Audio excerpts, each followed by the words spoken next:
स्वागत है आपका बी न्यूज़ नेशन के विशेष प्रोग्राम में महानगर पालिका का चुनावी दंगल। मैं हूं खुर्शीद आलम। वार्ड नंबर 28 के आकांक्षी उम्मीदवार से हम आज आपकी मुलाकात कराएंगे। वो हमारे साथ मौजूद हैं स्टूडियो में, तो हम चाहेंगे कि हमारे दर्शकों को वो खुद अपना परिचय दें। स्वागत है आपका हमारे स्टूडियो में। अस्सलाम वालेकुम, मेरा नाम आमिर सोहेल पटेल है और मेरी क्वालिफिकेशन है MBA और मैं 28 नंबर वार्ड से इस बार आम आदमी पार्टी से उम्मीदवार हूँ। तो आपकी मसरूफियात क्या है और सियासत में आने का क्या मकसद? सियासत में आने का एक कारण है कि कुछ लोगों की खिदमत करना मेरा मकसद है। क्यों बोले तो जो 5-10 साल 15-20 साल से हमारे वार्ड में कुछ भी डेवलपमेंट नहीं हो रहा है, उस डेवलपमेंट को देखते हुए मैं कुछ प्लानिंग किया कि हर बार लोग जनता वो इलेक्शन के लिए वोट कर रही है, तो वोट करने के बाद कुछ भी उससे फ़ायदा नहीं हो रहा है। इसलिए क्या है, मैं इस बार डेवलपमेंट के बेस के आधार पर क्या है, इस बार आम आदमी पार्टी की तरफ से मैं इस बार वार्ड नंबर 28 से कंटेस्ट करूँगा इंशाल्लाह। डेवलपमेंट मतलब क्या नहीं हो रहा है? हमारे वार्ड में मेन इश्यू है 24/7 जो पाइपलाइन होगा वो पेंडिंग वर्क बचा है, और एक मेजर वर्क है ड्रेनेज का, यानी कि हमारे एरिया में स्लम एरिया यानी कि सकाफ रोजा, लंगर बाजार, ख्वाजा नगर, ये कम से कम ये लाइन जो हमारे ड्रेनेज की लाइन है, कम से कम 15-20 साल जो पहले जो पॉपुलेशन थी, आज ये पॉपुलेशन बहुत ज़्यादा हो गई है।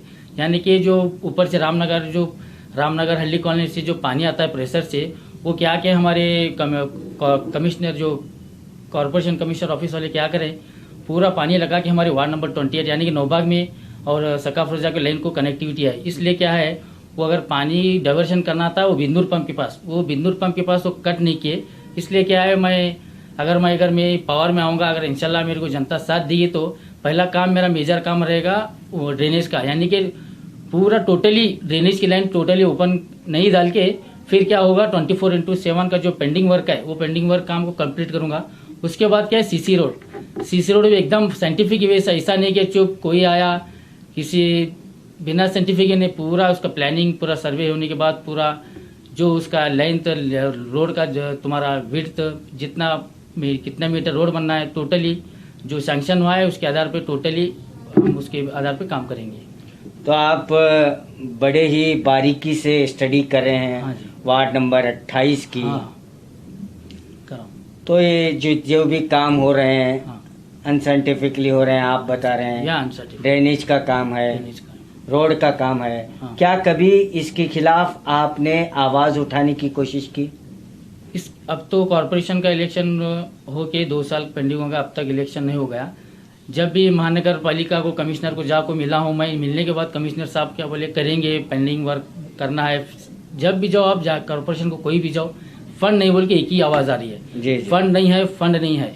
फंड किस लेने है पता नहीं है, मगर कॉरपोरेशन में कोई भी जाओ, कोई भी आम इंसान जाओ, कोई भी जाओ, फंड नहीं बोल रही। पब्लिक भी इतना अपने काम में मसरूफ होने के बाद वो एक उम्मीदवार को चुन को लाए थे, चुन को लाने के बाद वो जितना काम करना थे वो कर चुके हैं। 2 साल से हमारे वार्ड में जो हालत कितना खस्ता हो गई कि बारिश आने के बाद टोटली पब्लिक जा नहीं सकती।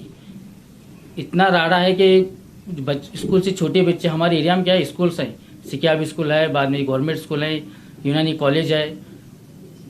कोई भी अगर स्कूल छूटने के बाद बारिश आने के बाद जाना बोले तो बहुत इतना परेशान है कि कहाँ मैं दूसरे गांव में सिंगी भागेवड़ी, अब बाजू जब वहाँ के तालुका लेवल में रोड इतने टॉप हैं। हमारा बीजापुर में फर्स्ट हमारा करड़ी लेआउट एन ए लेआउट है, फर्स्ट एन ए लेआउट हुआ।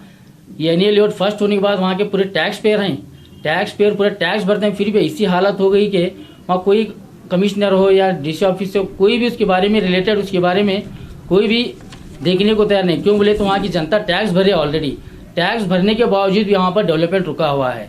डेवलपमेंट रुकने का एक ही कारण है कि वहाँ पे कॉरपोरेटर जो सही काम करना था, जो उनका प्रोजेक्ट करना था, जो वार्ड को जो एग्जीक्यूशन करके वो काम करना था, वो प्लानिंग से काम नहीं हुआ है। इसलिए आज जो पब्लिक जनता को क्या है भुगतना पड़ रहा है। तो कॉरपोरेटर्स के सही प्लान से काम नहीं हुआ आपके कहने के मुताबिक? हाँ जी, कॉरपोरेटर जो काम करना था, जो उनके एक प्लानिंग के हिसाब से काम करते तो आज ये हमारे वार्ड में काम नहीं होता था। कौन सा भी काम करना था, जो लीगल ऑफिसर्स होते हैं, लीगल उसका इंजीनियर होता है, उनको बुलाओ को साइंटिफिक वे से ये कहीं काम स्टार्ट करना है तो कैसा कौन से बेस पे करना है, उनको बुला को पूछते तो काम 100% सही होता था। क्यों बोले तो आप दूसरे सिटी को जाओ, बेलगाम को जाओ, हुबली जाओ, धारवाड़ को जाओ, वो मेट्रो सिटी और क्या बोलते हैं तुम्हारे को स्मार्ट सिटी में कन्वर्ट हो रहे हैं। हमारे बीजापुर में इतना ओल्ड मॉन्यूमेंट है, हमारे एरिया में सकाफरजा में जाओ, नौबाग में जाओ, हर एरिया में ओल्ड मॉन्यूमेंट है। रहने के बावजूद भी आज ऐसी हालत हो चुकी है कि बोल नहीं सकते आप, इतना डेवलपमेंट स्टॉप हो चुका है हमारे वार्ड में। तो क्या कभी आपने उन अधिकारियों से या कारपोरेटर से बात करने की कोशिश की, काम को लेकर, प्रोजेक्ट को लेकर? क्या कभी इसके खिलाफ आपने धरना दिया, आवाज़ उठाई कि ये काम सही नहीं हो रहा है, क्योंकि ये जनता का टैक्स पेयर पैसा है इसमें लगा हुआ है, अगर काम सही नहीं हो रहा है तो आपने आवाज़ क्यों नहीं उठाई? एक्चुअली जब एक कॉर्पोरेटर जब पावर में आने के बाद क्या है, आप जाके पूछने के बाद क्या है, ये सही काम हो रहा है, ये अभी चला है, अभी इसके बाद फाइनल काम होगा, जस्ट आश्वासन देते ऑफिसर भी चले गए, कॉर्पोरेटर भी चले गए। जब काम पूरा एक अंजाम पे आने के बाद पता चला कि टोटली काम फेल हो चुका है। आप एक लंगर बाजार में जो मुबिन चौक जो है ना, उसके पास जाइए, वहाँ का पूरा गटर का काम टोटली फेल हुआ है। इतने 4-5 फुट का हाइट ड्रेनेज किया है, वो इतने के लिए एकदम क्वालिफाइड है, डॉक्टर से रहते हैं, इंजीनियर से रहते हैं। नौबाग में जो सकाफरजा में टोटली क्वालिफाइड एरिया है हमारा, ऐसा कुछ इसलिए मेरा नहीं है। फिर भी इतने क्वालिफाइड लोग रहते हुए भी हमारा वार्ड क्या है, टोटली फेल हो चुका है। आप बीजापुर में जाइए, वार्ड नंबर 28 बोले तो एकदम इस्लाम एरिया में काउंट हो रहा है। नौबाग हो या सकाफरजा हो, टोटली इस्लाम एरिया के अंदर काउंट हो रहा है। ये काउंट होने का एक ही रीज़न है कि टोटली प्लानिंग से जो ऑफिसर्स थे, जो कॉर्पोरेटर को जो प्लानिंग बना के देना था, मेरे को लगता है कि फेल हो चुका है। सर मेरा सवाल भी वही है। तो आप कह रहे हैं कि हमारा वार्ड जो है वेल क्वालिफाइड है, हाँ जी। आप भी एक क्वालिफाइड हाँ, मैं हैं, qualified हूँ। लेकिन आवाज़ क्यों नहीं उठाई? उस वक्त आवाज़ क्यों नहीं उठाई? आवाज़ जब उठाने के बाद क्या है, सही काम को बंद कर। अगर आपको लग रहा है कि ये काम अनसाइंटिफिकली है, ये काम गलत है, ये काम सही नहीं है, तो उस वक्त आप काम रोक सकते थे। एक्चुअली वो काम पेंडिंग पड़ा था। आवाज़ उठाने के बाद कुछ दिन के बाद वो ओपन ड्रेन होने के बाद क्या है, कोई स्ट्राइक करने के बाद पब्लिक स्ट्राइक स्टॉप करने के बाद क्या है, पब्लिक स्टॉप किए काम, स्ट्राइक करके कमिश्नर साहब भी आके उसके बारे में देखिए, वो भी ऑब्जर्वेशन किए। करने के बाद ये काम सही नहीं हुआ है, इसको हम और एक बार डेमोलिश करके और एक बार करेंगे बोल के कमिश्नर साहब ने आश्वासन दिया था। आपका क्या रोल रहा इसमें? मैं भी जाकर कमिश्नर साहब को जाके मैं भी मेमोरेंडम दिया था, मैं भी पब्लिक के साथ जाकर उसके बारे में कमिश्नर साहब को मिला करा, ये टोटली फेल हुआ है काम, इसको क्या है मैं कंप्लीट करेंगे बोल के वो भी आश्वासन देते। उसके बाद वो कमिश्नर भी ट्रांसफर होके गए। इसके बाद इलेक्शन डिक्लेयर हो गया, आज ही पेंडिंग पर आया हुआ। तो ये प्रॉब्लम्स आप कह रहे हैं 2 साल से है? हाँ, सिर्फ 2 साल से है? नहीं 2 साल से नहीं, जब कम से कम 5 साल से, 5 से 7 साल से कंटिन्यू वो बंद किया होगा। तो ये जो है काम पेंडिंग है या अनसाइंटिफिकली है? पेंडिंग तो था, अनसाइंटिफिकली हो रहा बोल के उसके स्ट्राइकर को काम स्टॉप किया था। फिर कमिश्नर साहब क्या बोले, करेंगे बोल के ऐसे ही काम चलाते, कॉन्ट्रैक्टर दबाव में ऐसे ही काम करके गए हो। पब्लिक भी जितना आवाज़ उठाना था आवाज़ उठाई, फिर अपना काम कॉन्ट्रैक्टर साहब करके चले गए। फिर इलेक्शन डिक्लेयर होगा, ऐसा ही काम पेंडिंग चुप पड़ेगा। वार्ड नंबर 28 की जनता हाँ, आपको क्यों वोट दे? आपका क्या योगदान है वार्ड नंबर 28 के लिए? वार्ड नंबर 28 को जनता से मैं रिक्वेस्ट करना चाहता हूँ कि मैं एक क्वालिफाइड इंसान हूँ, मैं MBA पोस्ट ग्रेजुएट हूँ, और क्या मैं मेरे वार्ड में जो पेंडिंग वर्क था, रोड के लिए मैं आवाज़ उठाता और मैं प्लांटेशन किया हूँ वार्ड के अंदर। बाद में क्या है, कुछ भी प्रॉब्लम हो तो मैं इसके लिए आवाज़ उठाते रहता था, मगर उसमें कुछ मीडिया में वैसा कुछ हाईलाइट नहीं किया मैं। जी क्यों? अभी मैं दिखाना नहीं चाहता कि मीडिया में करके मैं वो काम किया था बोल के, ऐसे ही मैं हिडन ही रख दिया उसको। उसका कुछ फ़ायदा हुआ? फ़ायदा तो मेरे हाथ से कितना होता था, मैं जाओ कमिश्नर साहब को मिलता था, और बाद में मेरे हाथ से खुद हम इन्वेस्ट करके क्या है प्लांटेशन किए पूरे नौबाग में, सकाफरजे में, फिर बाद में हमीदिया मस्जिद के पास, सहारवाल के पास प्लांटेशन किए। फार्मेसी कुछ भी माइनर इश्यू हुआ तो लाइट का हो या ड्रेनेज का हो, जाके उनको मिल को संबंधित अधिकारी से मिल को जाके रिक्वेस्ट करके काम करा लेते थे हम। आप एक नया चेहरा हैं हाँ जी। वार्ड के लिए। हाँ, आपके पास न तो कोई चुनाव लड़ने का एक्सपीरियंस है, आप एक नया चेहरा लेकर वार्ड की जनता के बीच जा रहे हैं, तो क्या इशू लेकर जाएंगे, क्या मुद्दा होगा आपका? मैं जो वार्ड नंबर 28 में अब तक डेवलपमेंट नहीं हुआ है, वो डेवलपमेंट तो स्टॉप है। फिर मैनिफेस्टो है जो वार्ड नंबर 28 के, अगर मैं पावर में आया तो मेरा करने का मेन फोकस ये रहेगा कि मोहल्ला क्लिनिक। जी। मोहल्ला क्लिनिक जो हमारे अरविंद केजरीवाल जी ने जो दिल्ली में जो कॉन्सेप्ट स्टार्ट किया है, फ्री, यानी कि मॉर्निंग 8 to 1 o'clock, जो हमारे 28 नंबर वार्ड में जो लंगर बाजार और स्लम एरिया मिडिल क्लास के भी लोग हैं, वो जब डेली वेजेस के काम करते हैं सुबह से शाम, यानी कि 300-400 रुपये कमाने वाले इंसान हैं, जब वो आज तुम्हें हॉस्पिटल को जाओ 300-400 रुपये ओपीडी की फीस है। इसलिए मेरा क्या कॉन्सेप्ट है, जब अगर मैं अधिकार में आऊँगा तो हमारे डीएचओ साहब से मिल के एक एरिया के अंदर एक मोहल्ला क्लिनिक बनाने का मेरा प्लानिंग है। यानी कि गरीब को जब 300-400 रुपये अफोर्ड नहीं कर सकता हो, फ्री में मेडिकल, फ्री में टैबलेट्स और क्या ओपीडी फ्री गवर्नमेंट की तरफ से मेरा। तो आपने केजरीवाल साहब का भी नाम लिया, तो शायद आप किस पार्टी से इलेक्शन लड़ रहे हैं? मैं आम आदमी पार्टी से इलेक्शन लड़ने वाला हूँ, इस बार कॉन्टेस्ट करने वाला हूँ। अगर आम आदमी पार्टी आपको टिकट नहीं देती है तो? अगर आम आदमी पार्टी मेरे को टिकट नहीं देगी तो इंशाल्लाह मेरे को भरोसा है आम आदमी पार्टी टिकट देगी। अगर नहीं भी देगी तो मैं गली के और जनता से, सीनियर लोगों से डिसाइड करके आगे की कदम उठाऊंगा। तो सबसे आपने कहा कि अरविंद केजरीवाल जी के रोल मॉडल पर आप काम करेंगे। हाँ वार्ड में?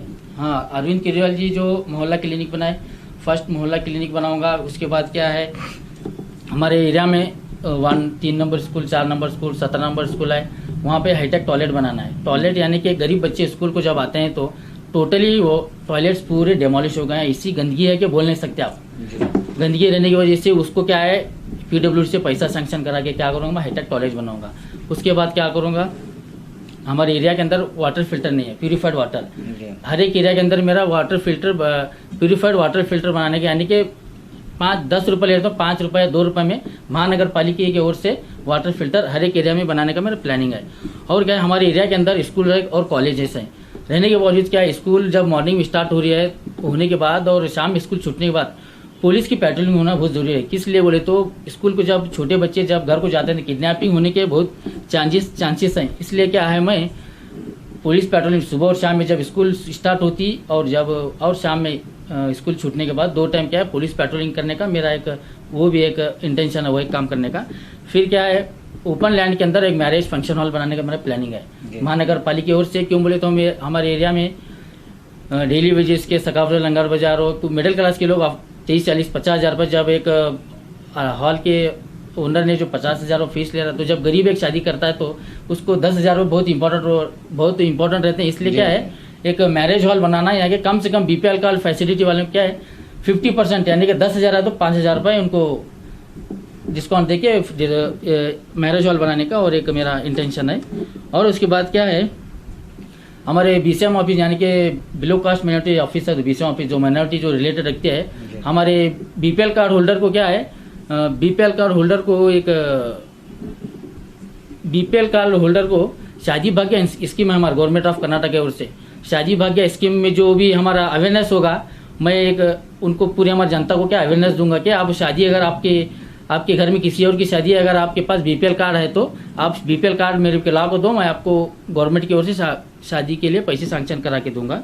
नेक्स्ट क्या है, इलेक्ट्रिसिटी जो केबल अंडरग्राउंड करने का वो बहुत बड़ा मुद्दा है वो हमारे वार्ड में। बीजापुर अब तक कहाँ भी हुआ नहीं। अगर इंशाल्लाह मैं पावर में आऊँगा, अगर पब्लिक मेरे को आशीर्वाद देंगे तो मेरा फर्स्ट ये भी काम बहुत ही इम्पोर्टेंट है, मेरा केबल अंडरग्राउंड केबल करना है जी। बाद में हमारे एरिया में CCTV, हमारे एरिया में CCTV भी रहना बहुत इम्पोर्टेंट है। आजकल पूरा CCTV में जब भी कुछ भी हादसा होने के बाद क्या है, पुलिस 4-8 दिन के बाद उसको आरोपी को पकड़ेगी, जब तक सब मामला पूरा ठंडा होगा। अगर CCTV होता तो पुलिस को बहुत हेल्प होगा। CCTV के आधार पे वो बहुत इजीली, यानी कि 8 दिन के आरोपी को 2-3 दिन में, घंटे के अंदर भी पकड़ सकते हैं अगर वो लोकल में इधर ही रहा तो। और क्या, हमारे एरिया के अंदर BDA गार्डन्स हैं, इधर बागवान डॉक्टर के हॉस्पिटल के पीछे हजरत सैयद बशर दरगाह के पास सामने एक है, बाद में इसी ग्रीन पार्क है, हमारे XMLA मकबूल बागवान साहब के घर पास एक है, फिर हमारे हमीदिया मस्जिद सहारवाल के पास एक गार्डन है। वो गार्डन को क्या है इम्प्रूव करके BDA की ओर से अप्रूव करा के तुम्हारे को डेली मॉर्निंग को वॉकिंग ट्रैक प्लस बच्चों को खेलने के लिए एक टॉयज, यानी कि खिलौने जो झूले वगैरह। और बाद में क्या है, इधर बागवान हॉस्पिटल के पीछे क्या है एक जिम जो फिटनेस भी बहुत इंपॉर्टेंट रहा है आज की तारीख में। इधर बैक साइड में क्या है, बागान हॉस्पिटल की जो पीछे से जो बीडीए का ओपन लैंड है, उस जगह में क्या है, मेरा तुम्हारा जिम बनाने का मेरा प्लानिंग है। और क्या है बोले तो ये पूरा जो आपका जो मैनिफेस्टो है, हाँ जी, प्रणाली, चुनावी प्रणाली जो है, हाँ। ये पूरे आम आदमी की चुनाव प्रणाली है। नहीं, आम आदमी नहीं है, मैं खुद बैठ के हमारी वार्ड में जो जो अब तक नहीं हुआ, जी जी, 15-20 साल से जस्ट लोग पब्लिक इलेक्शन होती जा रही है, वोट दे रही है, वो घर को जा रही है। उनको पता नहीं कि गवर्नमेंट से क्या फंड आता है और एक कॉर्पोरेटर क्या करता है, उनको पता नहीं है। जब मैं भी 2-3 बार मैं भी वोट दिया, जस्ट वोट दिया, घर को चला गया, मेरे को पता नहीं। जब मेरे को समझ में आई कि पावर में आ जाने के बाद इंसान ये सब कुछ कर सकता है, क्यों नहीं कर रहा बोल के मैं वो बेस पे क्या इस बार इलेक्शन को इस बार आने वाले महानगर पालिका में कंटेस्ट करने जा रहा हूँ। और भी मेरे बहुत से मुद्दे हैं। जी बताइए। कॉर्पोरेशन स्कीम अवेयरनेस प्रोग्राम होता है। टॉप 10 जो स्टूडेंट्स होते हैं, प्राइमरी हो या स्कूल हो, तुम्हारे पीयू कॉलेज के, कॉर्पोरेशन महानगर पालिका की ओर से लैपटॉप दिया जाता है माइनॉरिटीज़ के लिए। अब तक कितने लोगों को दिया है, आपने जानने की कोशिश की है? ऐसा तो मैं जानने की कोशिश नहीं की हो। मेरे को जो आते थे जस्ट इतना फंड भी नहीं है, वो उसके बारे में नहीं जानने की कोशिश नहीं किया। फिर बीपीएल कार्ड होल्डर को क्या है, गैस प्रोवाइड करते हैं महानगर पालिका की ओर से। फिर में क्या है, बाद में 50,000 तक विदाउट इंटरेस्ट के तुम्हारे को 50,000 सब्सिडी मिलती है।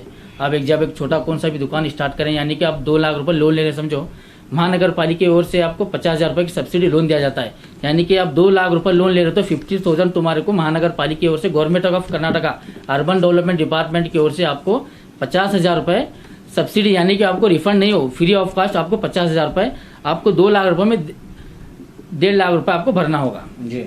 उसके बाद क्या है, हमारे बीसीएम ऑफिस के सब्सिडी लोन्स होते हैं, वहाँ भी कार लोन है, फिर बाद में ऑटो लोन है, बाद में गुड्स व्हीकल, यहाँ भी सब्सिडी के लोन होते हैं। कार लोन आपको जाओ, कार लोन को जब हमारे सिद्धरामैया जी की सरकार में, जब हमारे एक्स सीएम थे तो सिद्धरामैया उनकी सरकार में 5 लाख था। अब क्या है, कुछ उसको 85,000 उनको बजट काट के हमारे येडियुरप्पा सरकार साहब क्या करें, बीजेपी सरकार 85,000 की है। सर आप एक एजुकेटेड हैं, हाँ, इन तमाम चीज़ों को लेकर हाँ, इसके लिए तो पावर की ज़रूरत नहीं है। आईडी कार्ड बनाना है, राशन कार्ड बनाना है, लोन अवेयरनेस करना है लोगों के बीच, तो ये काम के लिए आपको पावर की ज़रूरत नहीं। आप ऐसे भी आप कर सकते थे, आपने किया? मैं जितने मेरे को कांटेक्ट में लोग थे, मैं उनको इन्फॉर्मेशन, मेरे पास जो नॉलेज थी मैं उनको शेयर किया, जाको जो रिलेटेड ऑफिसर्स हैं उनको जाको मिल के, फिर भी डॉक्यूमेंट्स जो देना था, जितने को जिन लोगों के डॉक्यूमेंट्स रिक्वायरमेंट थे वो जाके दे के उनको मैं मेरे हाथ से जितना हो सके, जो बिना पावर में होते हुए मैं काम कर चुका हूँ ऑलरेडी भी। कितने लोगों के अब तक आपने आइडेंटिटी कार्ड बनाए हैं, कितने लोगों को का बीपीएल कार्ड बनाए हैं, कितने लोगों को जो है लोन फॉर्म भर के उन्हें डिपार्टमेंट तक पहुंचाए हैं? मिसाल के तौर पर मैं अब कम से कम एक 50 लोग को लोन बीसीएम ऑफिस से लोन प्रोवाइड करके दिया हूँ, सैंक्शन करा के दिया हूँ, तुम्हारा कार का लोन। फिर क्या, मैं बीपीएल कार्ड भी मेरे खुद के पैसों से, जो भी गरीब इंसान है उनको बीपीएल कार्ड नहीं था तो बीपीएल कार्ड बना के दिया हूँ, आधार कार्ड नहीं था आधार कार्ड भी बना के दिया हूँ, मेरे खुद के पैसों से। जिसके पास अगर ताकत नहीं तो उनका आधार कार्ड भी बनाओ, बाद मेरा इलेक्शन आईडी भी बना के दिया हूँ। फिर क्या है, एक मोहल्ले में हमारे एक गरीब इंसान थे, गरीब इंसान होने के बाद मेरे को कॉल किया, हमारे ऐसा घर में बच्चे का हार्ट का ऑपरेशन है तो मेरे पास पैसे नहीं, मेरे को पैसे की जरूरत है बोलने के बाद मैं बोला उनको तेरा बीपीएल कार्ड आएगा, बीपीएल कार्ड नहीं है बोला। नहीं बोलने के बाद मैं क्या on the spot tehsildar office जाओ को उनका पहले ऑनलाइन अर्जी डाल के क्या करे, उसको उनका 8 दिन में राशन कार्ड अप्रूवल करके क्या है, उनको नारायण हुरदाला के अंदर उनको फ्री ऑफ कॉस्ट में छोटे बच्चे का हार्ट का ओपन सर्जरी ऑपरेशन का। आप इन्हीं मुद्दों को लेकर वार्ड में जा रहे हैं, चुनाव के लिए जा रहे हैं, हाँ। तो आपको कितने % यकीन है कि जनता मुझे आशीर्वाद देगी?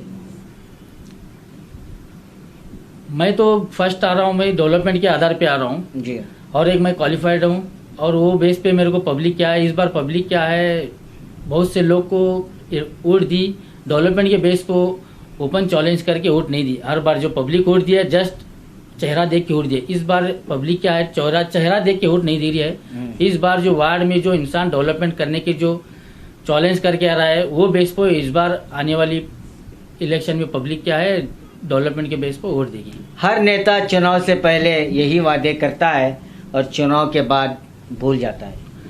हर नेता चुनाव के टाइम यही वादे करता है, भूल के जाता है, मगर मैं भी आपको लाइव ऑन रिकॉर्डिंग बोल रहा हूँ कि अगर मैं इंशाल्लाह मैं पावर में आ जाऊँगा तो जो मेरा मैनिफेस्टो है मैं मेरे क्या हैंडबिल के अंदर मैं उसको प्रिंट करा के मैं घर घर को पहुँचाऊँगा।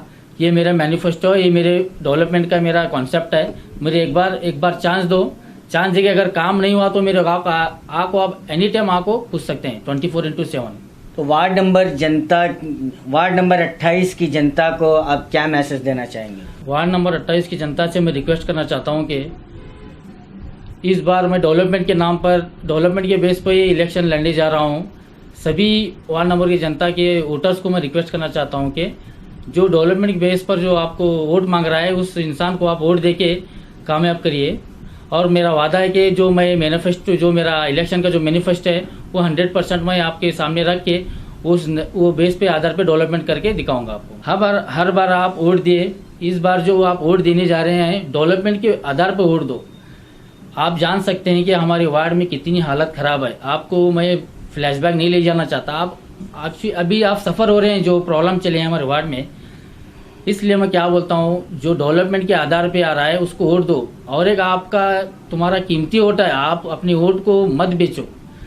500 रुपये में आप 1000 रुपये में आप एक दिन के लिए अपना वोट बेच देंगे तो 5 साल आपको पूरा गंदगी के अंदर फिरना पड़ेगा। फिर आप काम पूछेंगे तो वार्ड के अंदर काम नहीं होगा। मैं वार्ड की जनता से अपील करना चाहता हूँ कि जो वार्ड को डेवलपमेंट करने का इंटेंशन जो रखता है उस कैंडिडेट को आप इस बार आने वाले इलेक्शन में वोट दो। इस बार वार्ड में जो तुम्हारे डेवलपमेंट के नाम पर जो वोट मांगता है उसको वोट दो। आप अपना वोट, इम्पोर्टेंट कीमती वोट किसी गलत इस्तेमाल मत करो। इसलिए मैं सब वार्ड की जनता से अपील करना चाहता हूँ कि सही कैंडिडेट को चुन के लाइए।